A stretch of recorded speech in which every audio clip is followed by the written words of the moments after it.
Running for political office is a huge commitment of time, money, and effort. Why do people step forward? Valora Loveland, a former Franklin County treasurer and state senator from Pasco, said the motivation for her was personal. My mother was a local county official, and our family was always involved in politics. When my mother retired, I wanted to do public service as well and at the elected position, so I decided then to run.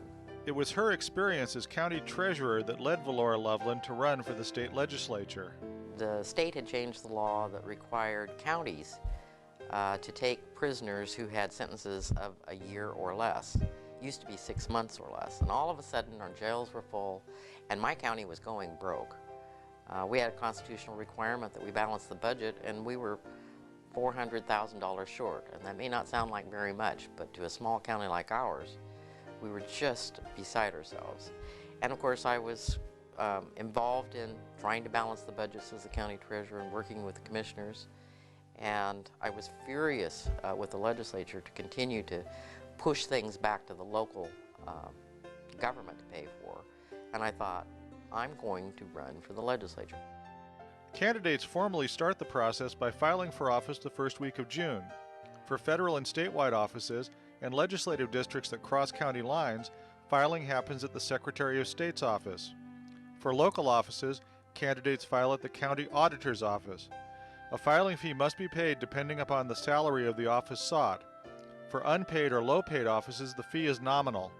For higher-paid offices, such as a state representative or county commissioner, the fee is 1% of the annual salary. Once they have filed, candidates begin the day-to-day work of talking to voters in earnest. People want to see you, they want to hear what you have to say, they want to know what you stand for, and the way you have to do that is a lot of shoe leather. It's knocking on doors, appearing at any and every public event that you can be invited to. It's just a lot of hard work. I'd go to each of the newspapers and ask to sit down with the editor or a newspaper reporter from the small communities and answer their questions and talk to them and listen to what they thought were major issues in their particular communities. While much attention is focused on television ads and the internet, most campaigns rely on more traditional methods to reach voters, according to political consultants Terry Thompson and Dave Mortensen. For most races, you don't get into the electronic means of communication, whether it's television, radio. It's door to door, talking to your neighbors, talking to people that are like you. While it's a chore that most candidates dislike, raising money is essential to a campaign. Raising money is probably the one thing that most candidates dread, because they have to literally ask people to give them financial support. And most people are really shy about that because they think, I don't want people to give me money. And really what candidates have to learn how to do is raise money to pay for the things that a candidate needs to do to win, to pay for the yard signs or the literature that needs to be printed or mailed, or if they're in a race where they can do radio ads or TV, that all costs a lot of money. When I was talked to by the political consultants and so forth, they said, well, you need to raise at least $100,000. And I said, oh my goodness, how would I ever do that? And I got a lot of help from the party as well as from friends, and we held fundraisers, and just had call people on the phone, which I really did not like doing. And but in the end, I raised the money. I'm very physically conservative, so I wouldn't spend any money unless I could raise it. So it was quite an adventure the first time that I ran. The last thing you want to try to do as a consultant is to make a candidate in your perceived image that will get them elected. You have to work with a candidate and present them in the way that they truly are, because voters are very smart, and you can't make someone into someone they're not.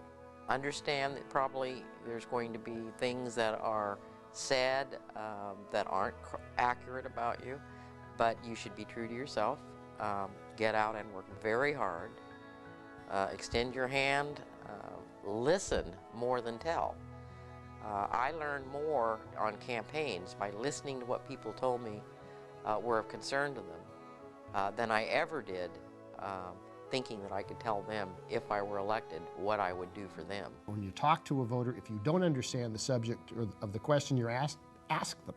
And voters aren't going to feel like you're incompetent if you don't know the subject. They're going to be impressed if you say, well, I'm not really familiar with that subject. Tell me what it is and tell me your position.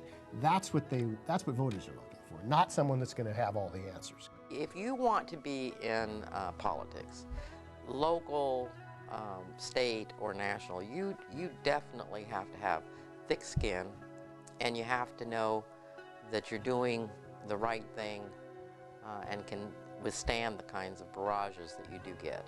Changing times also means change in the types of people who run for office. There was a time when there were a lot of attorneys, and before that a lot of farmers, because the legislature was in session during the time, typically with the crops, that was the least amount of work, and that's evolved over time. And like Dave said, the biggest obstacle now is to get a middle-aged man or woman with a career to give up a substantial amount of their time and income to run for office. So it's a tougher time now. The high points really were, having people kind of embrace you and thank you for running and appreciate the fact that you were willing to put your name out and devote your time and your life and your family's life, for that matter, to being a public servant. Those were the high points. The low point was, having somebody slam the door in your face, or maybe say something about your public record that's not accurate. There's really not much you can do about that. If those who protest too much, you have a bigger issue than if you just let it go. When 8 o'clock on election night, if we could look back at this campaign and say, we took all these situations we had to go through, we were able to raise money, we put the campaign, we did all this work, and we did the best job we could. And the candidate say, yeah, we did the best job we could. I feel really good about that campaign. It isn't the winning and losing. Of course, that's what we're working for. There is no second place in these elections, but from my perspective, if we can run a campaign where the candidate, when all said and done, whether they win or lose, says, I feel good about what we did, then I feel that then I've done my job.